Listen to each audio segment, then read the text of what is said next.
Under a blood-red moon, an army of devils spreads malice across the land. But a lone hero sits calmly above the ruins, completely unfazed by the horde. The demonic creatures finally spot him, their eyes glowing with rage. He wastes no time, launching himself directly into the fray. A dark, swirling projectile is his opening move against the charging monsters. Then he gathers brilliant blue energy in his palm for the real attack. Chains of light erupt from above, swiftly dispatching the lesser demons. The massive demon lord can only watch in shock as its army vanishes. Now that same sealing power begins to envelop the final boss. Wielding a blade of pure energy, the hero flies in to finish the job. He declares that he himself will become the ultimate power to end this fight. A colossal explosion of pure energy engulfs the battlefield, sealing the deal. But this godlike power all stems from one principle: turning imagination into reality. The scene shifts to a memory of a young boy staring in awe at a wisp of magic. Yet his own attempt to wield it fails, the fragile light vanishing from his hands. He sits alone in a grand courtyard, convinced he's just terrible at magic. Suddenly, a smug voice from behind breaks him out of his gloomy thoughts. A simple flick of a finger from the newcomer conjures a perfect, stable flame. This talented rival, Astar, mocks our hero, Solon, for his complete lack of skill. All a dejected Solon can do is mutter his rival's name in defeat. Astar's smug grin widens, clearly relishing Solon's despair. He then shames Solon, calling him a disgrace to their royal lineage. A sudden blast of magic sends the defenseless hero flying. Our hero is left groaning on the ground as his rival gloats above him. Tears of frustration well up in Solon's eyes, his spirit nearly broken. Unable to bear it any longer, he turns and flees the courtyard. Astar's laughter echoes as he reveals his true ambition: the throne. A single tear marks Solon's face, a symbol of his crushing defeat. But this whole confrontation was secretly witnessed from a balcony above. The king and queen themselves watched the entire painful exchange unfold. The king's face is grim. He has seen enough to make a decision. And so, a new chapter begins within the sunlit walls of the royal castle. A mysterious man with silver hair formally greets the two young princes. Astar immediately gets defensive, demanding to know who this stranger is. He calmly introduces himself as Listardi, their new magic teacher. The name sends shockwaves through both boys, especially a stunned Solon. This is no ordinary mage, but a living legend whose power can reshape the very earth. A starstruck Solon can hardly believe his luck, getting a cool confirmation from his idol. Listardi's true purpose is revealed, to prepare them for a duel that will decide the next king.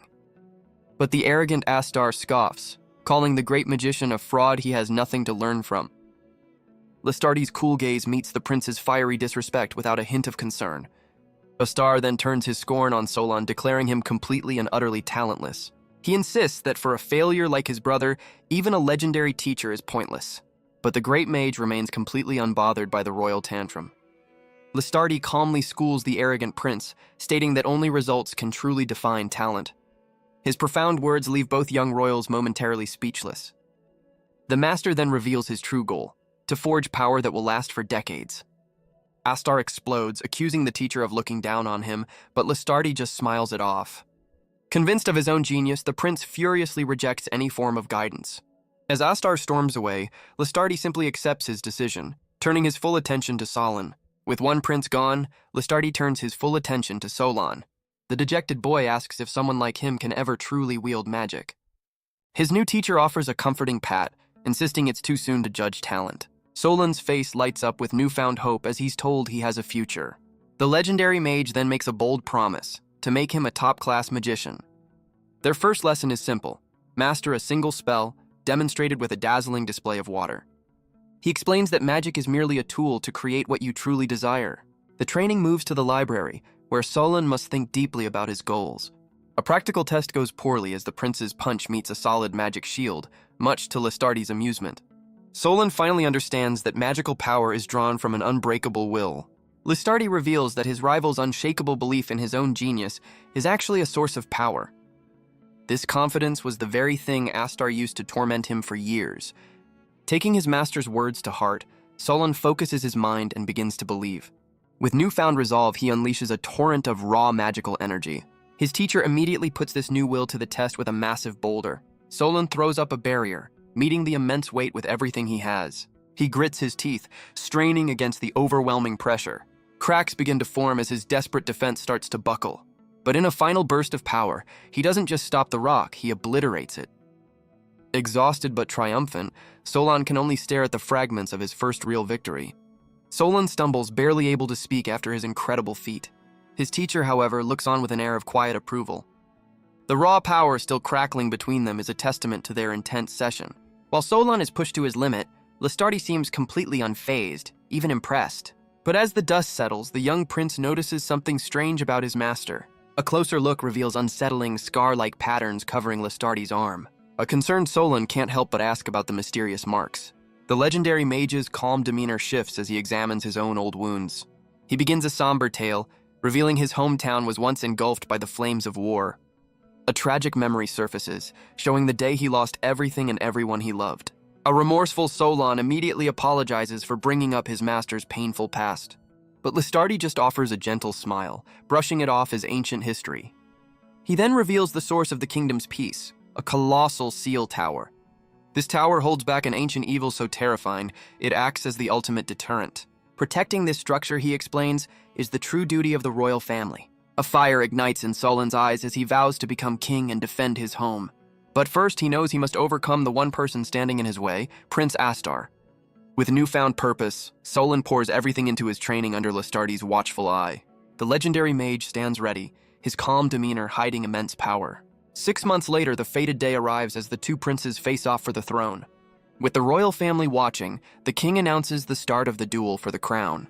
This is it, a battle between brothers to decide the future guardian of the Seal Tower.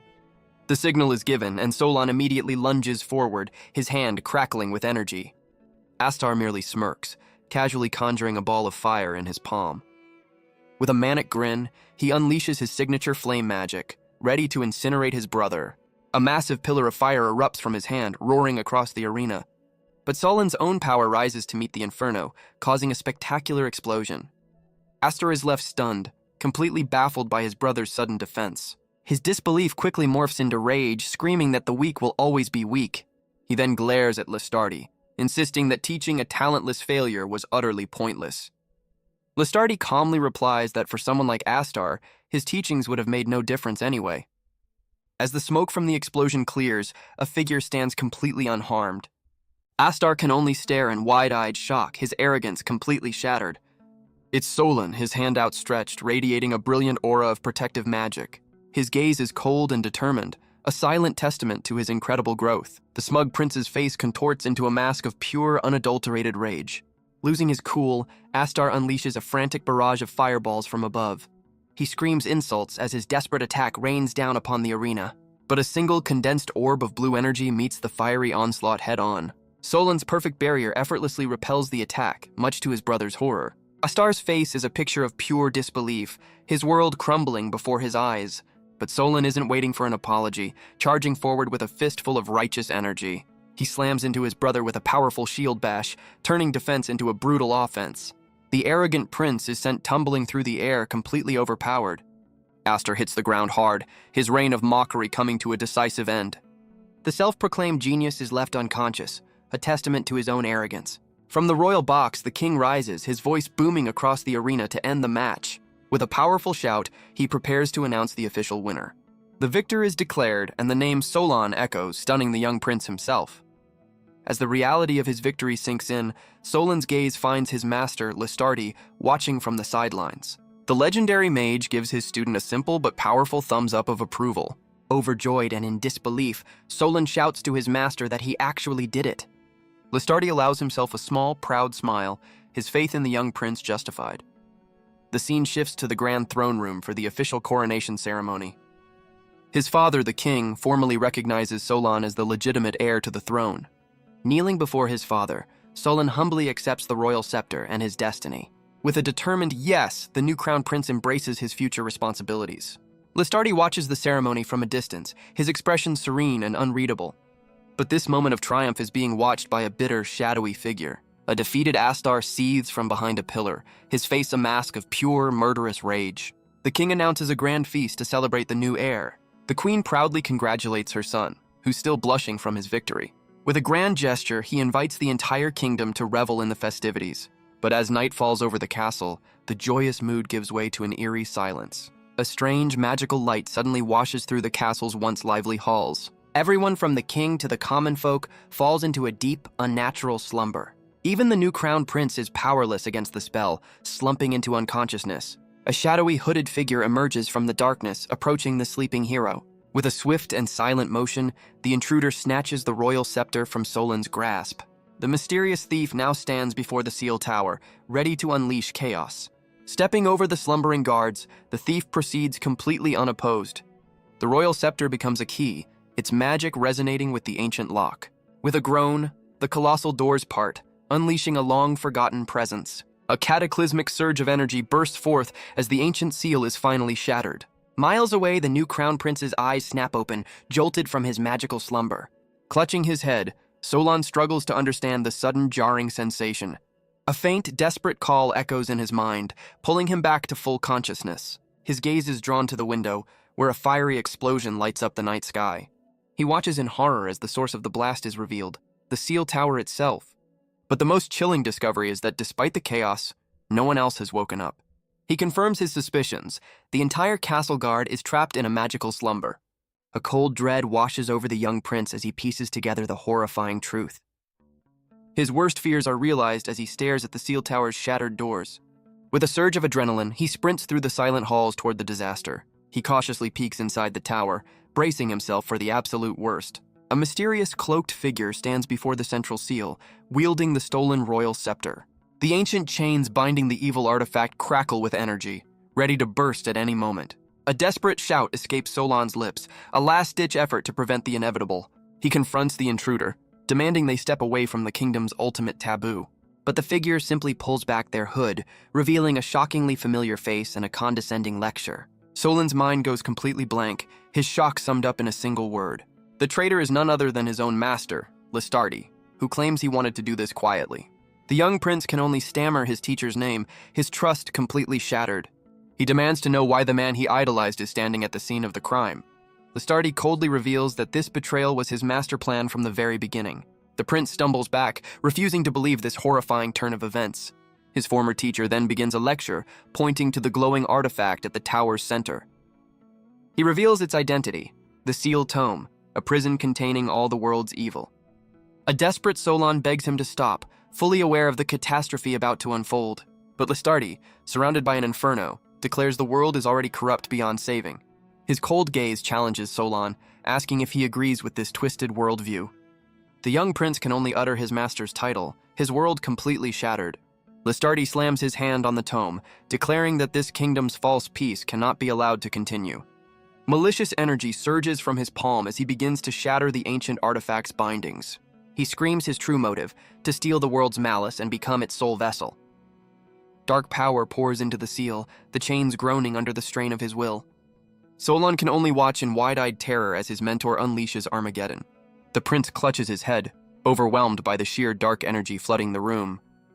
In a final, desperate plea, he reaches out, crying his master's name one last time. But the legendary mage offers only 2 chilling words in response. "I'm sorry." Listardi admits that despite his betrayal, their time together was genuinely enjoyable. He praises Solan's righteous heart, certain he'll become a wonderful king. But he screams that such a naive worldview can never bring true peace to the world. With a final desperate cry, he pours his power into shattering the ancient artifact. The magical chains that have held for centuries finally burst apart. A horrified Solan can only scream his master's name as the unthinkable happens. Listardi's gaze is cold and resolute, his path now set in stone. The sealed tome floats ominously, its ancient bindings completely undone. It bursts open, its pages flipping as a torrent of forbidden power is unleashed. A cataclysmic surge of dark energy erupts, consuming the traitor and rushing toward the prince. A sinister purple miasma erupts from the tower, poisoning the very sky. From within the abyss, an ancient evil awakens, its countless eyes hungry for freedom. The monster's gaze falls upon the sleeping royals, declaring the start of its horrifying feast. With a drooling maw of razor-sharp teeth, it promises a night of absolute terror. Meanwhile, Solan is trapped in a strange vision, bathed in a mysterious golden light. He awakens to a nightmare, chained to a pillar high above his burning kingdom. The young prince can only watch in horror as his home is engulfed in flames. He struggles against the magical chains, desperately trying to understand his new prison. A sinister laugh echoes through the inferno, mocking his futile efforts. Suddenly, a winged being of pure golden flame materializes before the captive prince. A startled Solon demands to know who dares to appear before him. The mysterious entity mockingly asks if he's so easily forgotten after a small change. It reveals a powerful winged form, lamenting how lonely its existence has been. But the true shock is the person it holds, a sleeping Listardi cradled like a prize. Solon's eye reflects the impossible truth of this new yet familiar entity. His mind finally connects the dots, realizing this being is his master's true form. The vision shifts to a memory of a city engulfed in a sea of flames and chaos. A terrified mother and child are trapped, their screams lost in the inferno. Demonic beasts made of pure fire descend upon the helpless pair. The mother is consumed by the blaze, a final, horrifying image seared into memory. A lone soldier can only curse as his city burns to the ground. His comrades are in chaos, unable to comprehend the monstrous invasion. But their captain roars for them to hold the line, refusing to give in to fear. He reminds them of their sacred duty, to protect the innocent at all costs. Their heroic stand is cut short as the very earth opens up to swallow them whole. Even their brave leader is overwhelmed, his final moments a desperate plea for help. One soldier succumbs to the darkness, his humanity twisting into a monstrous new form. This new creature has its sights set on a mysterious woman, its coils tightening. Their dark silhouettes are framed by the inferno, a horrifying new power couple. The remaining soldiers can only stare, their minds shattering at the nightmarish scene. The city's last defenders fall, their bodies littering the scorched earth. A grotesque, translucent creature slithers over them, absorbing the fallen. Their essence is consumed, turning the monster a horrifying shade of crimson. But one lone knight rises from the slime, refusing to go down without a fight. With a final battle cry, he curses the monsters destroying his home. His defiance is met with a brutal, crushing blow from an unseen foe. The overwhelming force shatters his final stand in an instant. His attacker is revealed, a hulking golem of pure destructive rage. From the ruins, a new power emerges, her dark tendrils commanding shadowy puppets. Her very hair becomes a weapon, ensnaring the last remaining soldiers in its grasp. A captured soldier's final plea for mercy is choked out by the encroaching darkness. His life force is completely drained, leaving behind a withered, empty husk. The puppet master laughs, suspended by her own dark power as she consumes the city's last defenders. The horrifying vision forces a scream from Solon, who feels every moment of the tragedy. Tears stream down his face as he relives his master's past, witnessing the annihilation of his home. The winged entity taunts him, questioning whether his tears are born of sadness or pure rage. It reveals this was Listardi's plan all along, to make Solon feel the same despair he once did.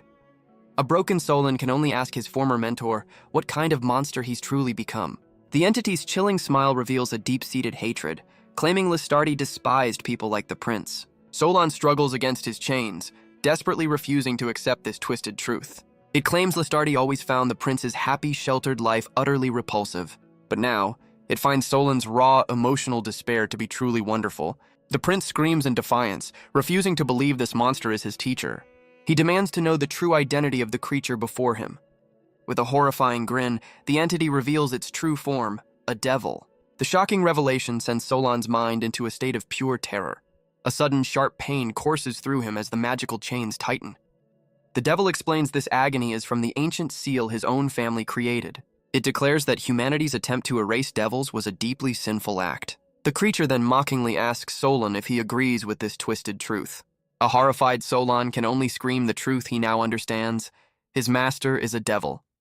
The winged entity mockingly congratulates him for finally putting the pieces together. It declares that his family's long-held duty to guard the seal has officially ended. With a sadistic grin, the devil asks how it feels to be the one who failed that sacred mission. Solon grits his teeth in agony as his former master twists the knife. The devil revels in his despair, finding the prince's suffering absolutely wonderful. It then makes a grand declaration to the world. The devils have returned. But as the chains binding Solon begin to strain, the devil's monologue is cut short. The prince looks up in utter confusion, sensing a new presence on the battlefield. A knowing smirk crosses the devil's face as it announces that a new challenger has arrived. From the abyss below, a shadowy figure with glowing red eyes rises to join the party. Its arrival is heralded by a cataclysmic explosion of pure, unadulterated fire.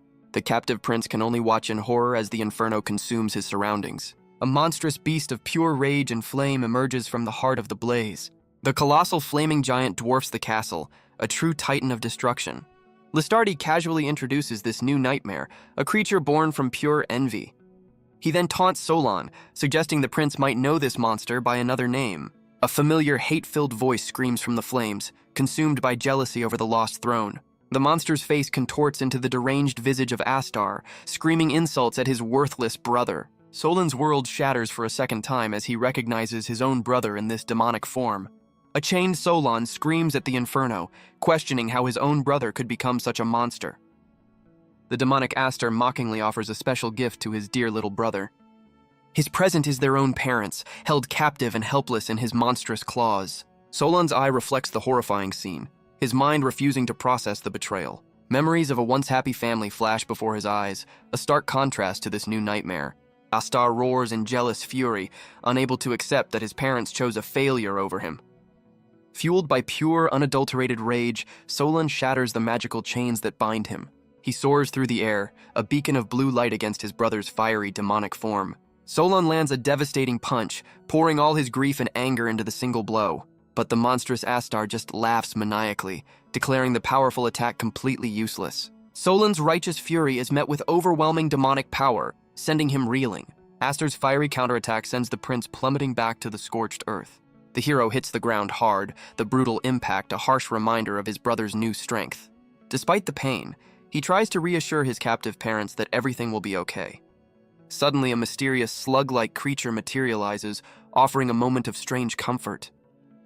A dark, unfamiliar power begins to surge within Solon, his eyes glowing with a dangerous new resolve. But the sudden power surge is too much, leaving him completely drained and collapsed on the ground.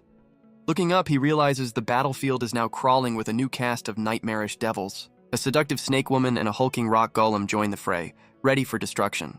The final member of this demonic council arrives, a shadowy puppet master with a wicked laugh. Bloodied but not broken, Solon's eyes burn with a terrifying new resolve. Listardi floats above the chaos, his angelic form a chilling contrast to the destruction below. The monstrous Astar gloats that he's stolen the kingdom, the people, and Solon's entire future. He commands his brother to embrace the despair of having absolutely nothing left. With a final, hate-filled scream, Astar unleashes his ultimate attack. A meteor shower of pure flame descends upon the helpless prince, but even on the brink of defeat, Solon musters the strength for one last defense. The fiery onslaught crashes down, consuming him in a devastating explosion. Trapped in the inferno, Solon screams in despair, believing this is the end of his royal line. Listardi looks on with utter disappointment, finding the prince's final stand completely anticlimactic. But as Listardi floats victoriously, he senses an unexpected shift in power. His smug expression falters as he turns in shock toward the seal tower. A torrent of white pages suddenly erupts from the ancient structure. The devil realizes these aren't just papers, but the contents of the seal tome itself. Down below, the defeated prince lies amidst the scattered pages of the ancient spellbook. The magical script seems to resonate with the fallen hero, glowing with an ethereal light. The pages suddenly swirl to life, wrapping around Solon in a vortex of pure energy. Listardi screams in fury, trying to stop a mysterious dark power from escaping with the prince. The demonic Astar roars in frustration as their ultimate prize is snatched away. Both the prince and the dark entity are pulled into the tower, vanishing from sight. Astar unleashes his full demonic fury, blasting the seal tower in a desperate attempt to finish the job. The ancient structure groans and shatters, unable to withstand the prince's jealous rage. But from deep within the ruins, a mysterious light signals that this fight is far from over. Solon lies broken and defeated, his body resting on a bed of the seal tome's scattered pages.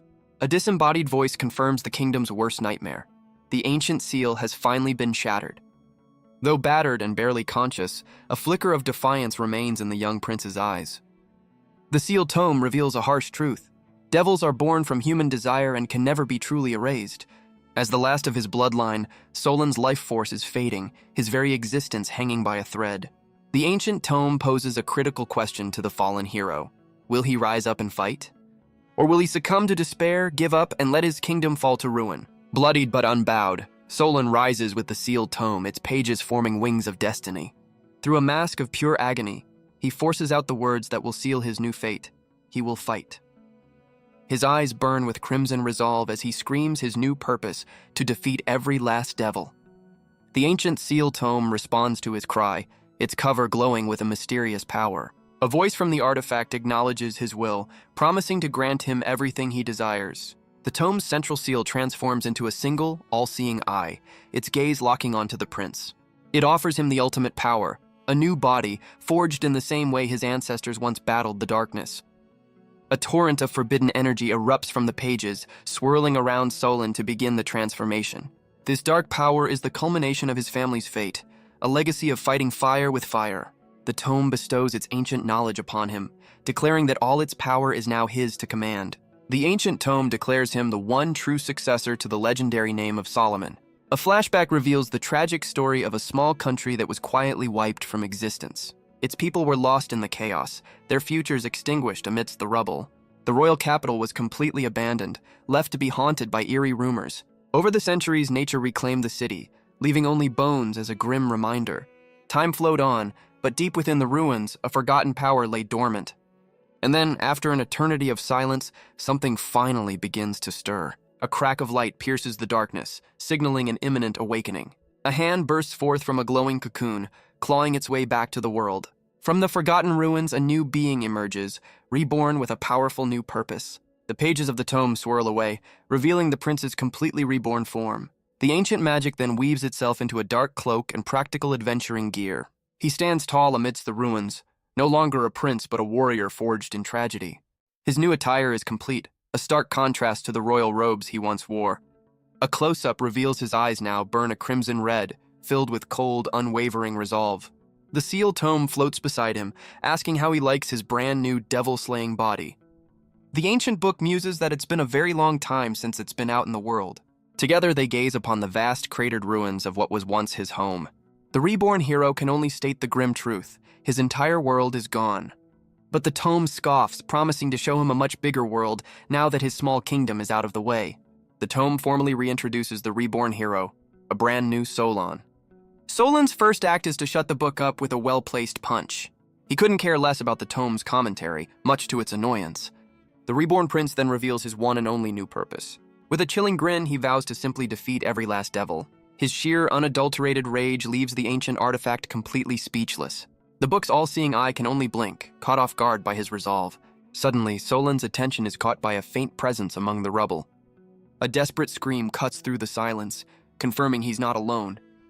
Yet the path to them is a desolate wasteland of shattered buildings. A tiny pink-haired girl screams in terror, her voice lost in the ruins. Her eyes widen in shock as she spots the source of her fear. A grotesque monster roars, its maw a horrifying vortex of razor-sharp teeth. The small fairy bravely stands her ground, telling the hulking beast to back off. Solon spots the commotion, seeing two of the creatures cornering the lone survivor. The seal tome chimes in, stating the obvious: they're under attack. Our hero's crimson eyes narrow as he identifies the tiny victim as a fairy. The ancient book asks the million-dollar question: what's the plan? With a single command, Solon leaps into action without a second thought. He lands with explosive force, a dark guardian standing between the fairy and the fiend. A gentle tap on the shoulder sends the tiny fairy into a complete panic. She immediately latches onto her rescuer, completely flustered by the sudden save. But her relief quickly turns to annoyance after a clumsy little bump. The feisty fairy immediately starts scolding her hero for his reckless entrance. The seal tome chimes in, amused by the little creature's surprising amount of guts. Her fear is instantly replaced by curiosity as she pokes the floating, talking book. But the ancient artifact isn't having it, reminding her of the monster right behind them.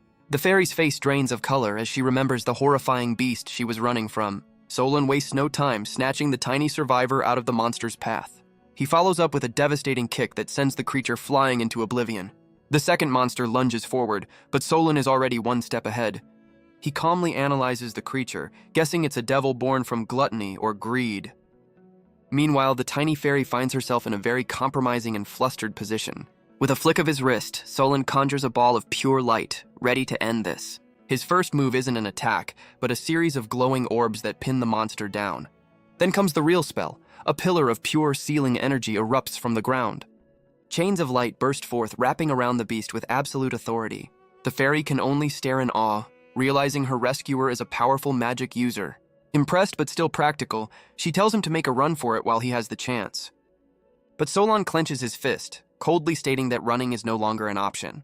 The tome warns that his new power is still completely out of control. He roars back, his resolve unshaken by the book's caution. Using the devil's face as a launch pad, he springs into the air. Soaring above his target, he gathers a sphere of brilliant blue energy. The reborn prince plummets downward, turning his defensive magic into a devastating weapon.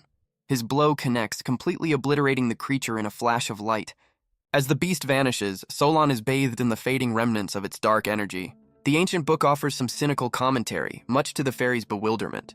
Her gaze shifts to her blood-soaked savior, who seems to be enjoying the fight a little too much. A chilling grin spreads across his face, his crimson eye glowing with a terrifying new power. The fairy can only stare blankly, completely stunned by her mysterious savior.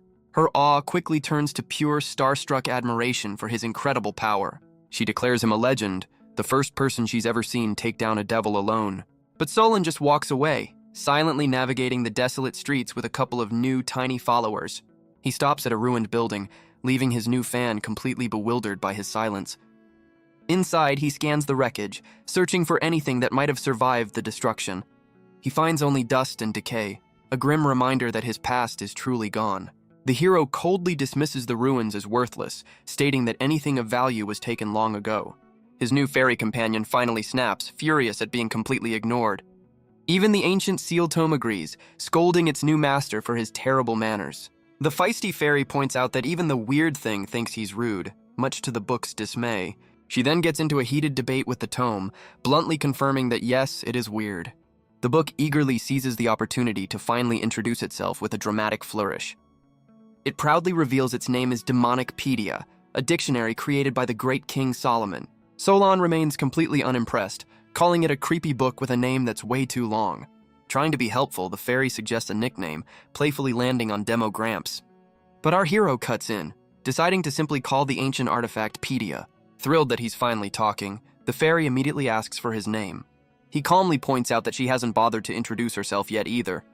A flustered fairy realizes he's right, caught completely off guard by his simple logic. She strikes a pose, cheerfully introducing herself as Faish. With a flash of magic, she pulls an entire shop's worth of goods from thin air. Her inventory includes everything from fresh food to cooking supplies. She proudly announces her true identity, Faish, the traveling merchant. Pedia is impressed, recognizing her use of advanced space-folding magic. Faish giggles triumphantly, having found exactly what she was looking for. Solon's attention is immediately drawn to the perfectly cured meats hanging from her stall. But his cool facade is shattered by a very loud, very undignified stomach growl. His crimson eyes narrow, his hunger suddenly becoming a top priority. Faish offers a hero's discount, cheekily suggesting he can pay with a proper introduction. He finally gives his name, a simple and cold Solon. The fairy is absolutely ecstatic, flashing a peace sign and a dazzling smile. As night falls, the unlikely trio sets up camp amidst the desolate ruins. Faish uses her magic to prepare a feast, complaining about the dusty accommodations. With a flick of her wrist, perfectly cooked steaks sizzle over the open flame.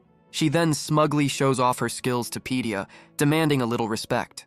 The tiny merchant proudly presents her masterpiece, a massive steak sandwich. Solon accepts the meal, his stoic expression giving nothing away. But one bite is all it takes for his cool demeanor to completely shatter. Faish watches with a knowing smirk, her cooking clearly hitting the mark.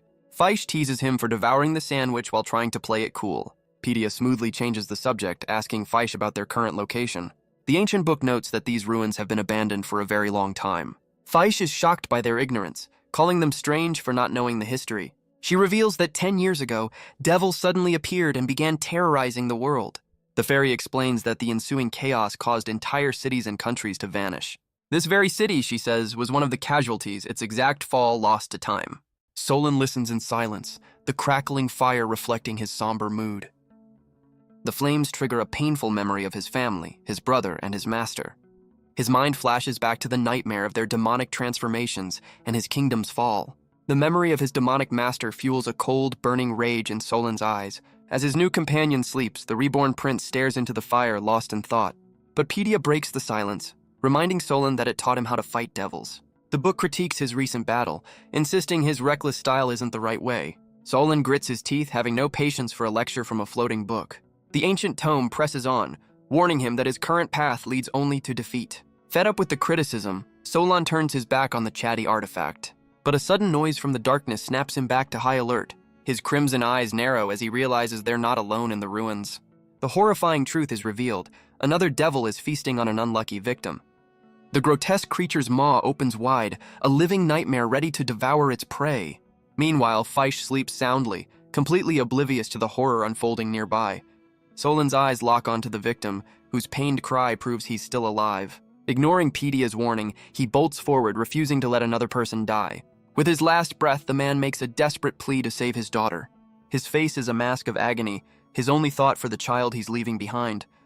The brutal scene sends a shockwave of horror through the young hero. But it's too late. The man's hand falls limp as the darkness consumes him. The tragedy triggers a painful memory of his own parents' final, horrifying moments. Fueled by grief and rage, Solon's hand ignites with pure destructive energy. He unleashes a torrent of magical chains, ensnaring the grotesque beast. With a furious roar, he uses the chains to brutally whip the monster around. The commotion jolts Faish awake, who can only ask what's happening. She then turns on Pedia, telling the floating book to cut it out. But Solon is lost in a flurry of rage, pummeling the devil with energized fists. Each blow lands with explosive force, a testament to his newfound power. The monster retaliates, erupting in a sinister purple flame that takes on a demonic form. The dark energy proves too much, sending a wave of agony through the young hero. Pedia can only call them fools, preparing to drop a harsh truth bomb. The ancient tome declares that this reckless rage is no way to defeat a devil. Faish explains that when the devils first appeared, countless heroes rose to challenge them. At first, humanity held its own, but the devils always came back stronger. The monsters evolved, their power growing with every single battle. Eventually, hope was lost, and the world's defenders were consumed by the darkness. The tiny fairy turns to Solon, her history lesson now a personal warning. As a seasoned traveler, she's seen this exact tragedy play out countless times. She warns him that he's now a prime target and needs to get out of there fast. But Solon's crimson eyes show he has no intention of running away. Instead, he smacks the lecturing book right out of the air in frustration. Pedia calmly tells him to cool it, reminding him that rage won't complete his mission. Solon's face hardens, clearly done with the book's constant nagging. The ancient tome warns that his reckless path will only end with him being devoured. It then delivers a brutal truth. Follow his emotions, and he'll end up just like his monstrous brother. That comparison to Astar hits a nerve, causing the young hero to visibly flinch. But Faish cuts through the tension, demanding to know why he's just standing around. Both Solon and Pedia are momentarily distracted by the tiny, energetic fairy. She strikes a pose, cheerfully declaring it's time for them to get a move on. Her sudden burst of energy leaves both the stoic hero and the ancient book completely baffled. As she zips ahead, Solon finally asks if she's seriously planning on joining them. With a cheeky wink, she explains that as a merchant with no destination, their journey looks way more interesting. Solon's only response to his new companion is a deadpan weird. The tiny fairy zips around in a fury, not appreciating the hero's commentary. Pedia sighs, resigning itself to traveling with this chaotic new duo. But Faish has already taken the lead, pointing them toward their next destination. The unlikely team sprints through the desolate streets, following their new guide. Their journey is cut short by a desperate plea echoing from a dark alley. They arrive to a horrifying scene, a grotesque monster attacking a man before his terrified children. The children can only watch in terror as the man is brutally overpowered by the beast. With his last breath, the man begs Solon to save his daughter, fueling the hero's rage. Ignoring all warnings, Solon charges forward as Faish screams his name in alarm. The ancient tome issues a final warning. Don't repeat the same mistakes. But Solon ignores the book, handing a small keepsake to the terrified children. He then becomes a human shield, holding the monster back while screaming for the kids to escape. Traumatized, the children can only cling to each other as the monster's grotesque maw fills their vision. With a frustrated roar, he unleashes a vortex of magical chains to restrain the devil. As the glowing bindings ensnare the beast, Solon gathers energy for a decisive blow. The chains constrict around the struggling creature, but it's not going down without a fight. Straining under the pressure, the young hero desperately screams for his floating encyclopedia. Faish peeks from behind the book, which calmly confirms that it's already on it. A brilliant light suddenly erupts from the artifact, leaving the tiny fairy completely speechless. Pedia activates its search mode, its all-seeing eye glowing with brilliant blue energy. The ancient artifact scans through countless pages of forbidden knowledge in an instant. With a triumphant "got it," the book locks onto the grotesque monster's identity. It reveals the creature's name is Goab, a devil born from pure, unadulterated gluttony. A surge of dark purple energy crackles around Solon as he absorbs this new information. He groans, his body struggling to contain the sudden influx of raw power. The tome calmly explains that he now has all the data he needs to fight this specific devil. Pedia's eye narrows, offering one final, chilling piece of advice: don't get eaten. A terrifying grin spreads across Solon's face as he agrees with the book's assessment. He roars back, declaring that tonight, he's the one who's going to be doing the devouring. He unleashes a vortex of sealing magic, a storm of brilliant blue energy. The glowing tendrils ensnare the gluttonous beast, binding it completely. His magical assault tears into the creature, leaving deep gashes in its wake. The devil's form begins to unravel under the sheer force of the sealing spell. Faish can only stare in awe, completely stunned by his incredible display of power. But her awe quickly turns to concern, realizing this victory feels dangerously familiar. Pedia chimes in, confirming her worst fears with two simple words. The ancient tome reveals a harsh truth. Devils can't be destroyed, only temporarily defeated. Faish retorts with annoyance, having already warned them of this exact problem. But Pedia reveals the game changer. Solon doesn't destroy devils, he seals their very existence within himself. Faish's eyes widen in disbelief as she processes the horrifying truth of his power. His magic doesn't just destroy the beast, it completely exterminates its very essence.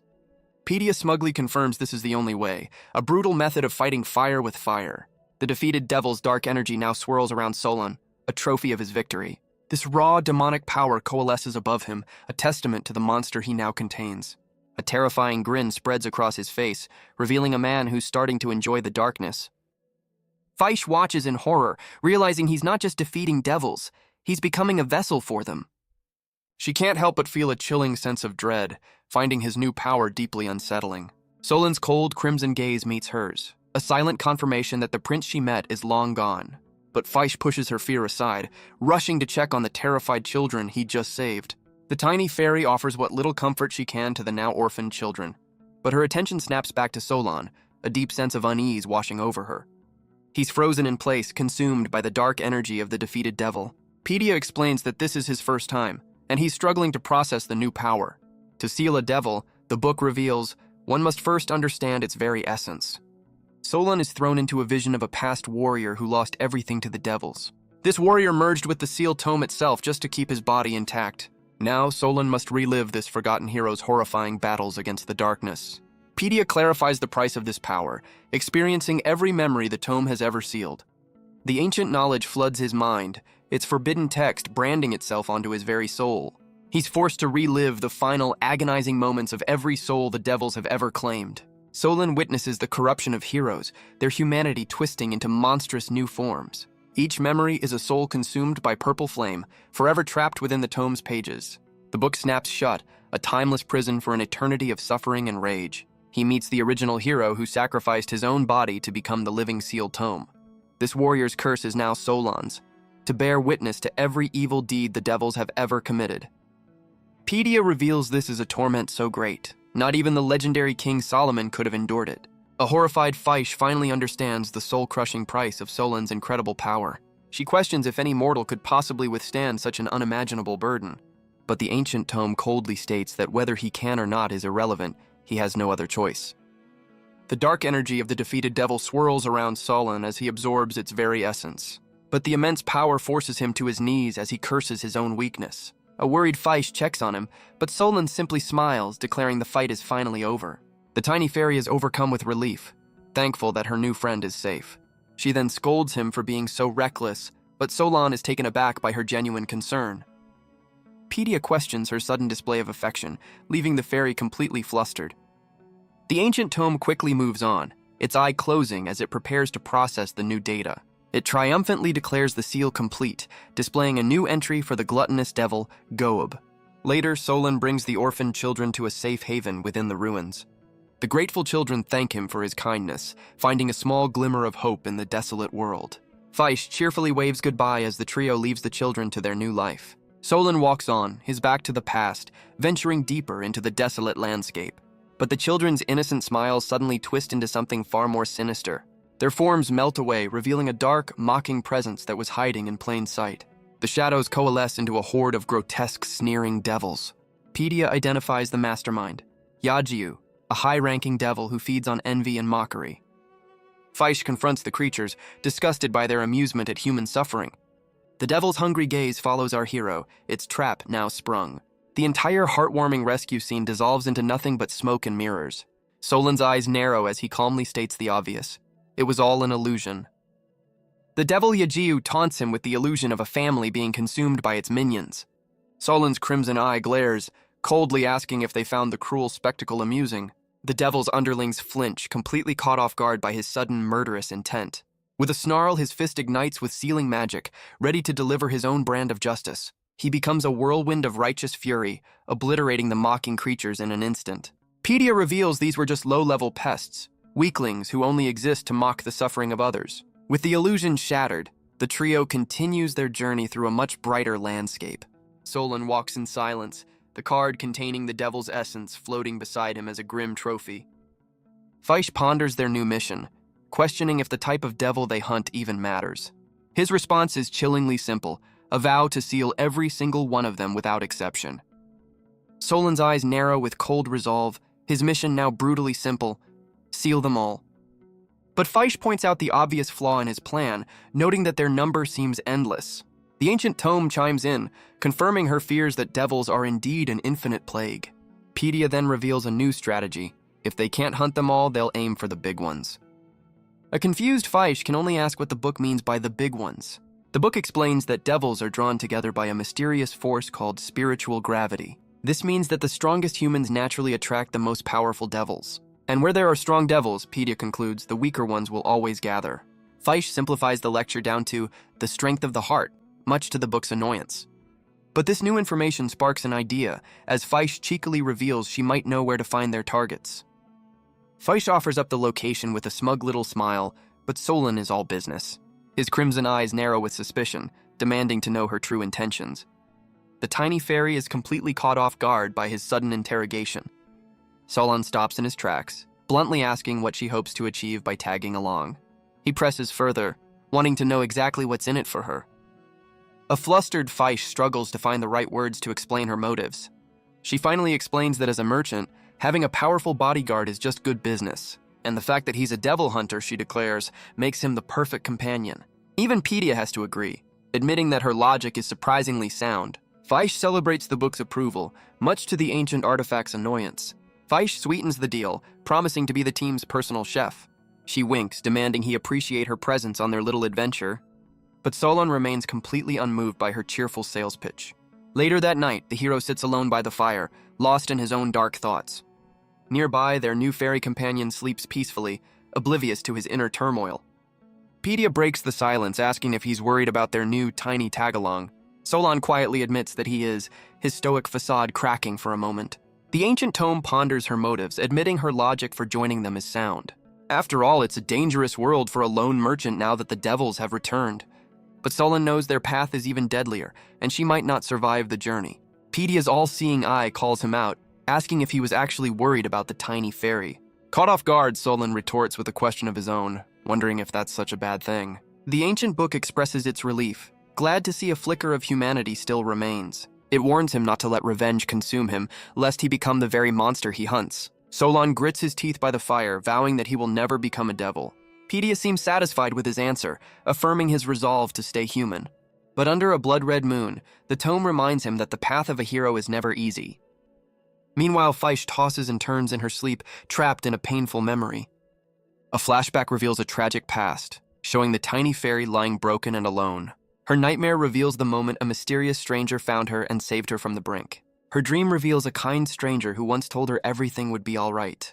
The memory is so powerful it brings tears to her eyes even in her sleep. The tiny fairy jolts awake, the nightmare still fresh in her mind. She takes a moment to compose herself, bathed in the morning sun of the forest. Her eyes land on Solon, who seems to be sleeping peacefully against a tree. A single tear rolls down her cheek as she watches over her stoic companion. But she quickly shakes off the sadness, deciding to start the day with a smile. With renewed cheer, she announces her plan to whip up a delicious breakfast. But Solon's eyes suddenly snap open, his crimson gaze sensing an approaching danger. In the distance, a group of mysterious riders thunders toward their campsite. The riders are revealed to be bandits preying on a group of desperate refugees. Their leader licks his lips, having found his next easy target. With a roar, the barbarian declares that it's officially hunting time. A terrified man steps forward, begging the ruthless bandits for mercy. But the leader just sneers, clearly enjoying their absolute terror. The man desperately explains they're just survivors with nothing left to give. A brutal blow to the face is the bandits' only response. The refugees can only scream as the riders close in on their helpless group. An old woman tearfully offers up their last bag of food. The bandit leader scoffs at the meager offering, his greed completely unsatisfied. With a wicked grin, the bandit leader gives a single, chilling order to his men. The old woman's plea for mercy is met with a swift and brutal end. His men charge forward with a bloodthirsty roar, ready to carry out his command. The defenseless refugees are quickly overwhelmed by the ruthless assault. Survivors scatter in terror, desperately trying to escape the unfolding nightmare. But the bandits give chase, determined to hunt down every last one of their victims. Elsewhere, Faish breathes a sigh of relief, believing they've made it through the dangerous mountain pass. Solon asks if she had any trouble, but the fairy insists the mountains are crawling with dangers. She points out the signs of a nearby struggle, listing bandits as one of the major threats. Her words suddenly hit home as Solon's sharp senses pick up on the nearby chaos. The bandit leader charges down a fleeing refugee, his sword raised for the final blow. A brutal flash of the blade ends the man's desperate escape in an instant. The horrifying result of the attack flies past Faish, who barely dodges in time. The bandit leader just smirks, casually remarking on his deadly handiwork. His attention then turns to Solon, seeing nothing more than his next victim. The rest of the gang cackles with glee, their glowing eyes hungry for more chaos. Faish points in terror, confirming her worst fears about the mountain pass. Solon's crimson eyes narrow in disgust, seeing humanity at its absolute worst. Pedia senses his hesitation, asking what's troubling its new master. But the bandit leader isn't taking any chances, telling his men to stay sharp. Pedia's all-seeing eye glows, sensing a dark, familiar aura from the bandits. The thug's greedy eyes lock onto Faish, recognizing her latent magical power. Their leader's gaze zeroes in on her enchanted bags, a prize he's determined to claim. Solon remains silent, his crimson eyes analyzing this new, very human threat. The brute demands her bags, offering a deal that's clearly too good to be true. But Faish clutches the pouch protectively, her fear turning into defiance. That bag is more than just an item, it's a precious memento from her past. A painful memory surfaces of the kind stranger who once saved her life. He gifted her the magic bag, a final tool for survival in a cruel world. The man's final peaceful expression is a memory she refuses to let go of. The memory reveals her savior's final gift, a tearful plea for her to take the bag and live. Back in the present, Faish's fear turns to fury as she refuses to give up her precious memento. The bandit leader scoffs at her defiance, promising a swift end for her troubles. But Solon moves without a word, placing himself directly in the path of danger. He stands as a silent guardian, ready to face down the entire gang alone. Faish's eyes sparkle with awe, her fear completely replaced by admiration. Emboldened by her protector, she cheekily taunts the bandit leader from behind Solon's back. Even Pedia can't help but comment on the tiny fairy's surprisingly stubborn attitude. Infuriated by their disrespect, the leader gives the order for his men to attack. Solon answers with a massive wave of blue energy, effortlessly halting their charge. Solon declares that he absolutely refuses to lose to a bunch of common thugs. But the bandits' glowing red eyes reveal they're far more than just human. His own crimson gaze hardens as he realizes he's not fighting men, but devils. The leader smirks, admitting their little disguise has finally been seen through. With a flourish of dark energy, he promises to show them what true power looks like. The bandits' human forms melt away, revealing grotesque centaur-like demons. Faish can only groan in disgust as Pedia prepares to analyze this new threat. The ancient tome quickly identifies them, low-ranking devils born from pure greed. Armed with their true name, Solon unleashes a vortex of glowing blue chains. The sealing magic forms a massive net, ready to ensnare the entire demonic horde.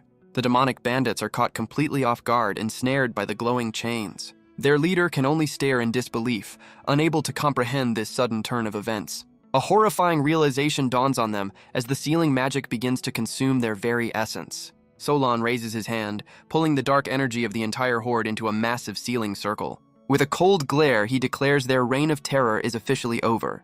Pedia displays their stats: low-ranking plunderers who live for chaos and greed. Faish cheers for her hero's strength, much to the ancient tome's annoyance. But Solon suddenly senses a problem, his confidence wavering for a moment. The bandit leader roars, unleashing a surge of dark power that strains against the magical bindings. Faish gasps as Pedia confirms the grim truth. This devil is far stronger than the rest. The bandit leader's eyes glow with rage, his demonic form pulsing with unexpected power.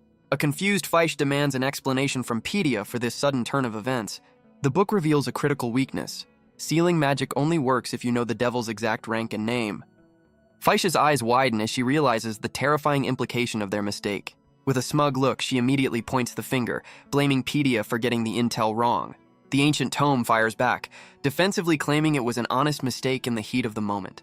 With a furious roar, the bandit leader shatters the weakened chains, now completely unrestrained. But Solon moves in a flash, his speed catching even the powered-up devil off guard. Faish is left completely stunned, unable to comprehend what's just happened. She finds herself scooped up in an instant, snatched from the path of danger by her protector.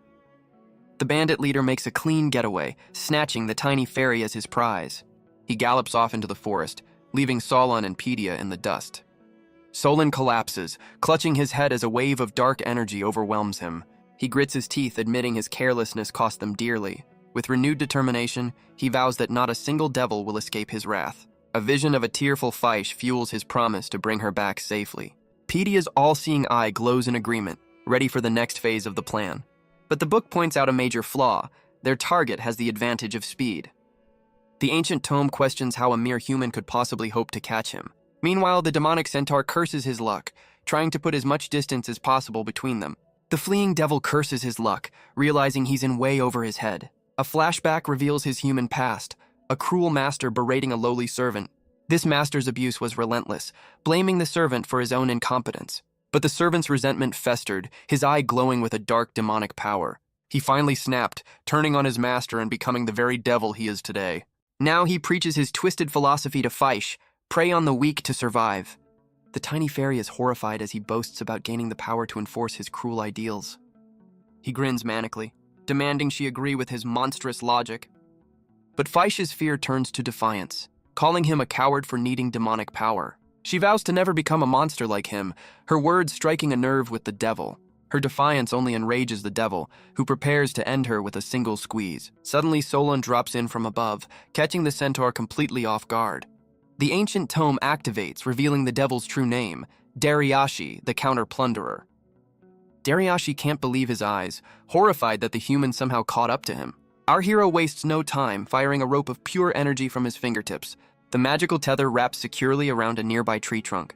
Using the tree as an anchor, he swings around, turning himself into a human projectile. The devil can only stare, stunned by Solon's creative use of the forest terrain. He rockets forward, delivering a devastating kick that sends the devil flying and frees Faish. But her freedom is short-lived as she faceplants directly into the floating book. The tiny fairy immediately blames Pedia for the mix-up, but Solon is already lost in the devil's dark energy. His crimson eye glows with a new power, absorbing the devil's unique abilities. A magical seal forms in his eye, granting him the devil's own incredible speed. Pedia displays the new entry, Dariashi, a low-ranking devil who evolved from a weaker plunderer. With another devil sealed, the trio continues their journey as the sun rises on a new day. Solon cuts straight to the point, demanding to know where Faish is leading them. She just winks, cheekily telling him they'll find out when they get there. Pedia scolds her for being mysterious, insisting that information is key to their survival. After a brief glare at the book, Faish finally points them toward their next destination. She reveals their target, a massive ominous castle she calls the Sleeping Town. Solon questions the ominous name as Faish explains that anyone who approaches the town falls into a deep sleep. She reveals the gates are littered with slumbering victims, caught in a mysterious purple haze. Pedia deduces this means the town's interior is a complete mystery to outsiders. Faish immediately blames a devil, but the tome considers that powerful magic could also be the cause. The tiny fairy is stunned that any magic could be this powerful. Pedia bluntly states that while possible, Solon is nowhere near that level yet. A vision reveals a powerful white-haired mage, the kind of person capable of such a spell. Solon grits his teeth, admitting only a legendary sage could wield such incredible power. But Pedia declares that if it's a magician's doing, it's not their problem, much to Faish's horror. The tiny fairy is left completely speechless by their sudden lack of interest. But Pedia admits the devil is the more likely culprit, a lead they can't afford to ignore. The book turns on Faish, questioning her real reason for wanting to visit the mysterious town. It gets right in her face, demanding honesty if she expects them to trust her. The tome then lays on the guilt, reminding her how hard Solon fought to save her. Faish is completely taken aback, a single bead of sweat betraying her surprise. Pedia clarifies that his goal wasn't just to hunt devils, but to rescue her specifically. Solon turns away, clearly flustered by the book's sentimental analysis. The realization dawns on Faish, her face lighting up with a brilliant, blushing smile. She gets adorably flustered, laughing off the implication due to their species difference. But with a playful wink, she cheekily suggests that if he really insists. Solon's eyes flash with fury as he grabs the tiny fairy, completely shutting down her advance. he yells in frustration, his stoic demeanor cracking under her relentless teasing. With a huff, he unceremoniously tosses the flirty fairy aside. Pedia floats past a face-planted Faish, dryly critiquing her failed attempt at charm. But Faish just laughs it off, her cheerful spirit completely unshaken. As night falls, she spots a village, a potential safe haven in the desolate landscape. She eagerly rushes ahead, but Solon questions her sudden knowledge of the area. The fairy nervously admits she only knows the place by reputation, avoiding his gaze. His crimson eyes narrow, sensing there's more to her story than she's letting on. Deciding to avoid any trouble, he puts her in charge of talking to the locals. Faish leads the way into the village, but the locals barely give them a second glance. The entire town seems to be in a daze, their faces etched with exhaustion and despair. The fairy points out the obvious gloom, and Solon confirms that something is definitely off. But an old woman greets them with a surprisingly warm welcome, calling them a rare sight. Her welcome quickly turns into a desperate, wide-eyed plea for them to stay the night. She offers them a free meal and a room, insisting they can stay as long as they want. The villagers' hospitality feels less like kindness and more like a carefully laid trap. Alone in their new room, the duo sits in silence, the unsettling welcome hanging in the air. Faish finally breaks the tension, admitting their host's intensity was deeply unnerving. Solon's crimson eyes narrow in agreement, confirming that this village is hiding a dark secret. A sudden crash from outside snaps both Solon and Faish to attention. They peer through the window, confirming the disturbance is right outside their door. Faish is stunned to see the villagers farming in the dead of night. But Pedia's all-seeing eye confirms the grim truth. Their real hosts have arrived. A disembodied voice echoes through the village, barking a single chilling command. The villagers are revealed to be slaves, forced to work until they drop. A horrifying blue devil emerges from the darkness, the true master of this town. Faish's worst fears are confirmed as Solon's gaze hardens with resolve. The monster gloats, promising its human puppets an eternity of suffering. Its single eye glows with malevolent power, relishing the despair it creates. The villagers are worked past their limits, their hands collapsing into the dirt. Their faces are pale and lifeless, more like mindless puppets than people. Any sign of rest is met with a brutal blow from their demonic overseer. The monster roars its cruel decree. They will work until their last breath. From the window, a horrified Faish can't believe her eyes, but Pedia confirms the obvious. She snaps back, disgusted not by its form, but by its sheer sadism. Solon cuts through the chatter, demanding to know the creature's name. Pedia's all-seeing eye glows, already attempting to analyze the new threat. But the book reveals a problem. This devil is somehow resisting its scan. The ancient tome explains this is no low-level pest. They're facing a higher-ranking devil. Faish is completely stunned by this revelation, a bead of sweat tracing her cheek. The ancient tome confirms the grim news, stating that this new foe is incredibly strong. But Solon is already on the move, climbing out the window as Faish demands to know his plan. She frantically reminds him that his sealing magic is useless without the devil's name. Pedia chimes in, calling out to its master to reconsider his reckless charge. The book calmly suggests that if they can't get an ID, retreating is their only smart move. Meanwhile, the blue devil looms over a collapsed villager, its cruel whip ready to strike. A desperate woman pleads for her father's life, begging the monster to let him rest. The creature just scoffs, its fanged maw twisting into a cruel, mocking grin.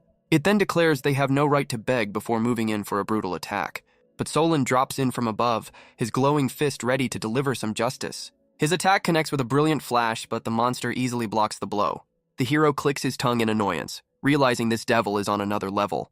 Stunned by the interruption, the creature demands to know who dares to interfere.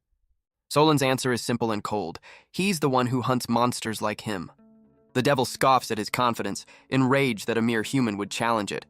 A brutal counterattack sends Solon flying, proving this is no ordinary foe. But he quickly recovers, firing a concentrated beam of pure energy at the beast. The devil laughs maniacally, impressed by his power as Solon uses his chains to reposition. He then unleashes a massive net of sealing chains, hoping to ensnare the powerful creature. Faish's eyes sparkle, suddenly filled with a brilliant idea.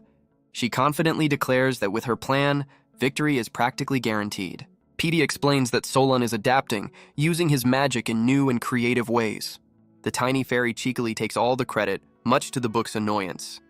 But the ancient tome reminds them that without a name, all this flashy fighting is useless. Faish snaps at the book to hurry up, but Pedia insists it needs a clue to break the mental block. The fairy stares intently, demanding to know what kind of clue they need. Pedia bluntly admits that if it knew the answer, this fight would already be over. As the two continue to bicker, a terrified villager peeks out from a nearby house. The man whispers a single crucial word, offering them the key to their victory. The old woman asks if knowing the name would help, offering the exact clue they need. Her story begins with a flashback, showing the man clashing with his past self. The village was once home to a pair of beautiful siblings, a brother and a sister. But when a noble took his sister away, the brother's heart began to twist with resentment. He gained power and revealed a cruel, sadistic nature hidden behind his handsome face. The villagers were crushed under his rule, forced to work endlessly under heavy taxes. His cruelty was so intense, his very shadow began to resemble a demonic beast. Eventually, the man's humanity shattered and he became the very devil they now face. Solon grits his teeth, barely holding on against the monster's overwhelming power. With perfect timing, the old woman reveals the devil's true name, Kyra. Pedia's eye flashes as it triumphantly identifies the beast as Kairos. The book reveals its full title, Wrath Rank 9, The Flame Wrath Kairos. Solon channels the power of a previously sealed devil, activating a speed-enhancing spell. He blasts off with blinding speed, shattering the very ground beneath his feet. The devil roars that it's over, completely underestimating the powered-up hero. But Solon appears in a flash, coldly declaring that Kairos is the one who's finished. He unleashes a massive whirlwind of sealing magic, a brilliant blue vortex of power. The magical storm slams into the devil, who can only cry out in agony. Kairos is pinned to the ground by glowing chains, completely at the hero's mercy. With a final declaration, Solon begins the sealing process, his hand glowing with dark energy. As Solon seals the devil, he's flooded with its memories of a peaceful life with his sister. Her smile was the only thing that mattered in their simple, impoverished world. But their quiet life was shattered the day a corrupt noble visited their village. The lecherous man's eyes landed on his sister, and he immediately decided to claim her. When the brother fought back, his own neighbors held him down, betraying him completely. They sacrificed his sister for their own prosperity, dragging her away from her home. The villagers ignored her desperate tears, seeing her as nothing more than a price to pay. With the sister gone, the villagers celebrated their new wealth, feasting on their reward. The brother's heart filled with an unforgivable rage, vowing revenge on those who sold her out. Fueled by hatred, he set off alone to the noble's town, determined to save his sister. He arrived to find the town shrouded in a purple mist, with his sister at its very center. But the horror of her fate twisted his soul, transforming him into a monster of pure rage. The memory reveals the mist was his sister's final wish, a peaceful end to her suffering. Kairos explains that eternal sleep was the only salvation his sister could find. So in his twisted grief, he denied the villagers the same mercy, forcing them into endless labor. Solon has seen enough, cutting the tragic memory short with a single command. But the devil's final memory echoes, a declaration of his tragic purpose. Back in the present, the defeated Kairos lies on the ground, his story finally told. Solon stands over him, now burdened with the full weight of the devil's sorrow. With a grim look of understanding, our hero acknowledges the pain behind the monster's rage. The villagers watch as Solon seals the devil, its dark energy swirling into a new card.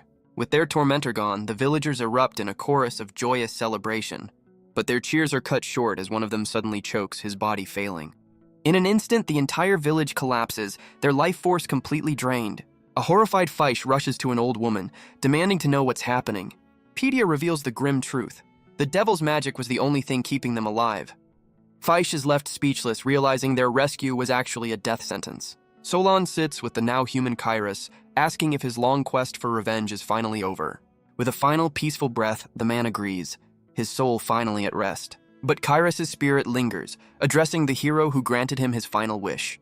The spirit's final tearful plea is for Solon to find and protect his sister Karina.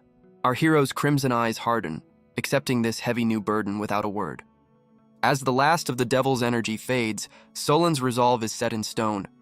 He makes a silent vow to bring Karina back, no matter the cost. With a new mission driving them, the trio continues their journey through the desolate landscape. Faish looks back with a heavy heart, lamenting that in the end, everyone was gone. But Pedia coldly declares that the villagers' greed brought about their own deserved end. The tiny fairy still seems conflicted, unable to accept such a harsh form of justice. Solon offers a chilling truth, explaining that devils are born from the darkness in human hearts.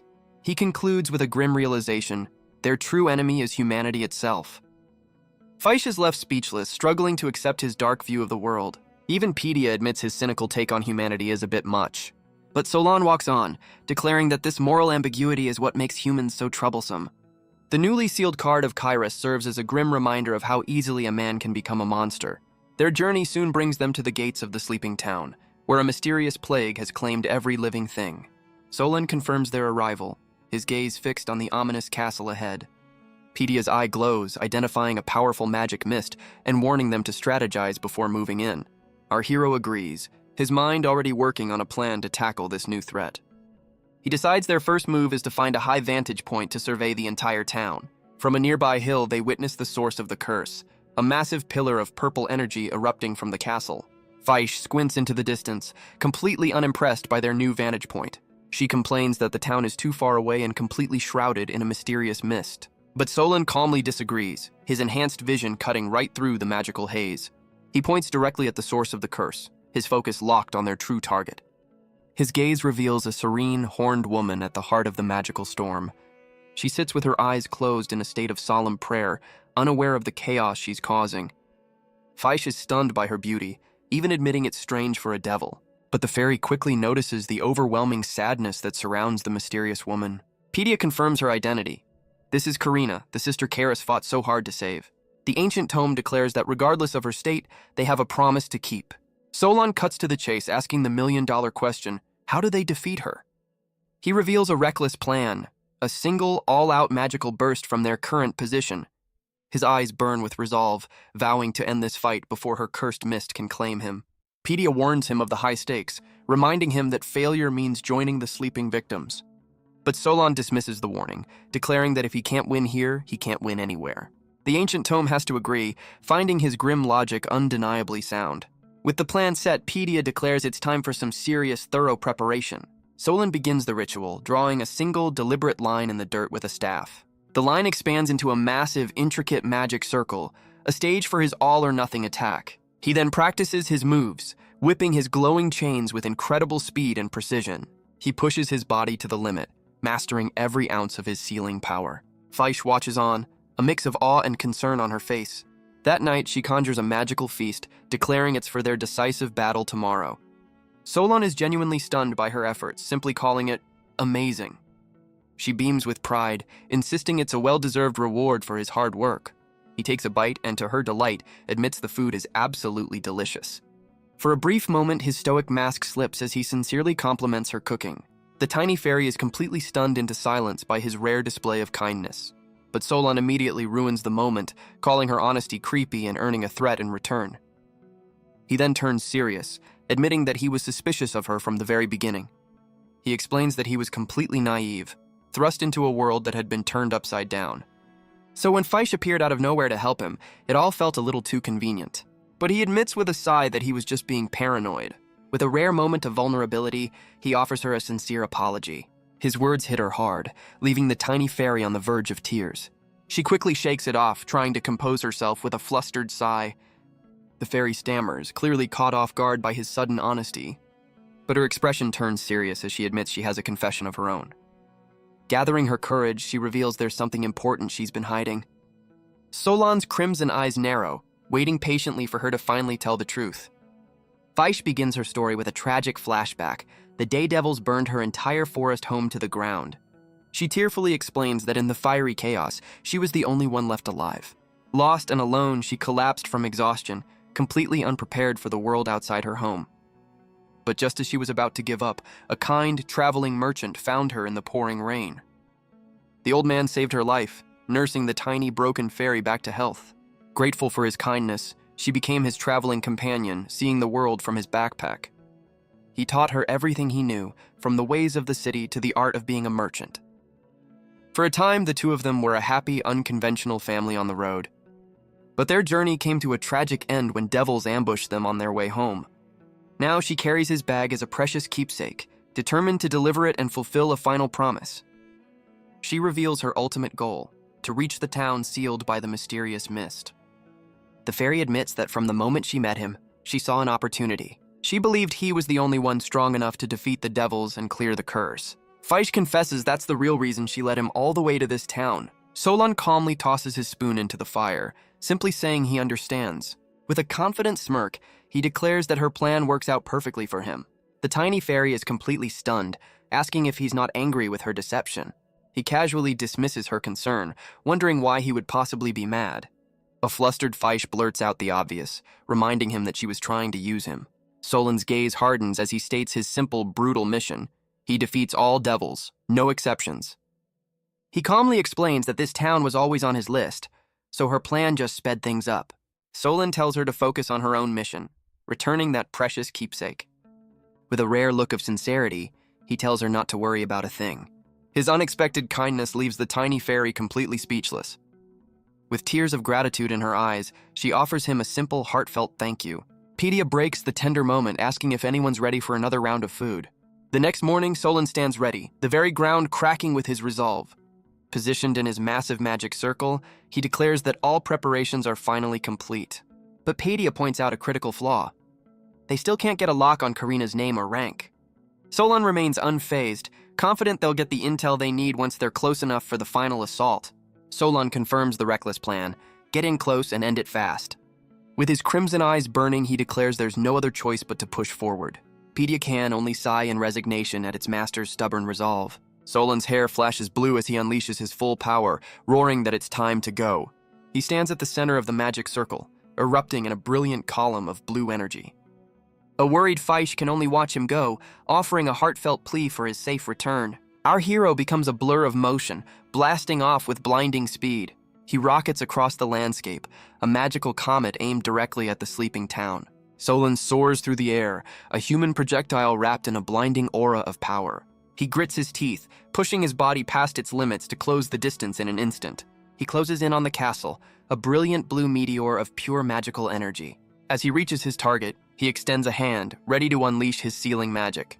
A chain of pure energy erupts from his palm, shooting directly toward the serene devil. Pedia's all-seeing eye flashes, finally locking onto the devil's true name. But a swirling vortex of dark energy suddenly materializes right behind him. Solon's eyes widen in shock as he senses an entirely new, overwhelming presence. A shadowy figure emerges from the portal, rocketing toward the unprepared hero.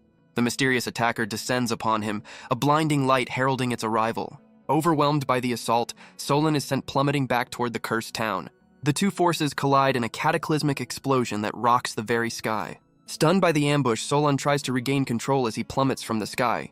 His stray magic blasts pepper the rooftops below, a sign of his chaotic descent. The sudden commotion stirs the sleeping devil, her senses finally awakening. Watching from afar, a horrified Faish can only cry out as her hero falls. Her confidence shatters into pure panic as she scrambles for a plan.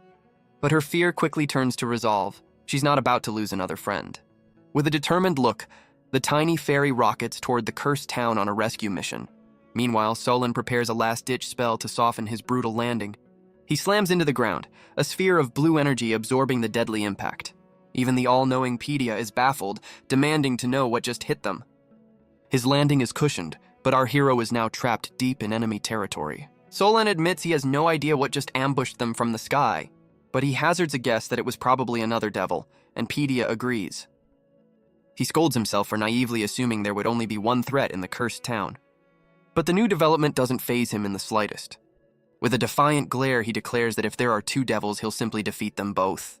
Pedia cuts in with a grim reminder their protective shield against the sleeping mist is fading fast. Solon wastes no time demanding the name of their original target. The tome finally identifies her, Sloth Rank 70, Carasonum, the Devil of Comfort. But a vision of her terrified face reveals her comfort is nothing but a tragic prison. Pedia warns him to resist the mist's pull, but it's already too late. Solon snaps back, but his bravado is clearly fading fast. He groans as the last of his protective energy dissolves, leaving him vulnerable. The ancient tome panics, realizing its master has breathed in the cursed air.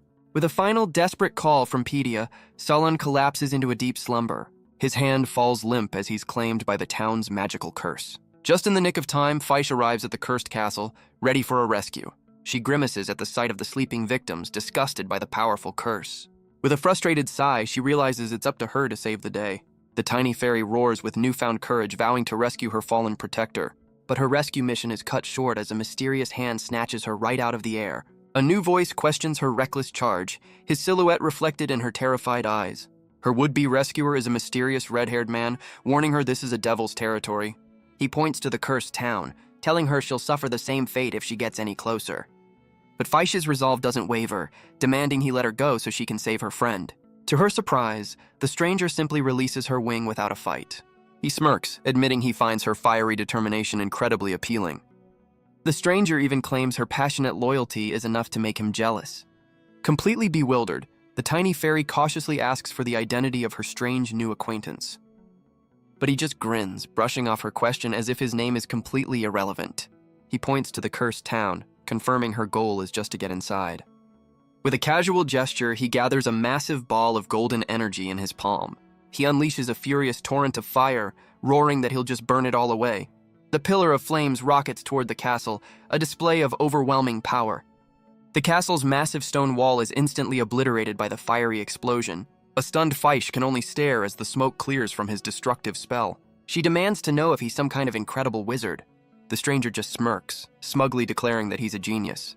Then, with a casual flick, he sends a tiny spark of magic right at the fairy. The spark envelops her in a protective aura, much to her complete surprise. He explains his fiery barrier will now keep the cursed mist safely contained. The tiny fairy is completely blown away by his incredible display of power. The stranger laughs, shamelessly soaking up her well-deserved admiration. He gestures for the hesitant fairy to get moving, her path now completely clear. Faish offers a flustered thanks, still processing the stranger's overwhelming strength. The man just waves her off, urging her to go on ahead. With her magical protection active, she flies through the breach and into the cursed town. But she can't help but glance back, a flicker of doubt crossing her face. The mysterious man stands alone, his silhouette watching as she disappears into the mist.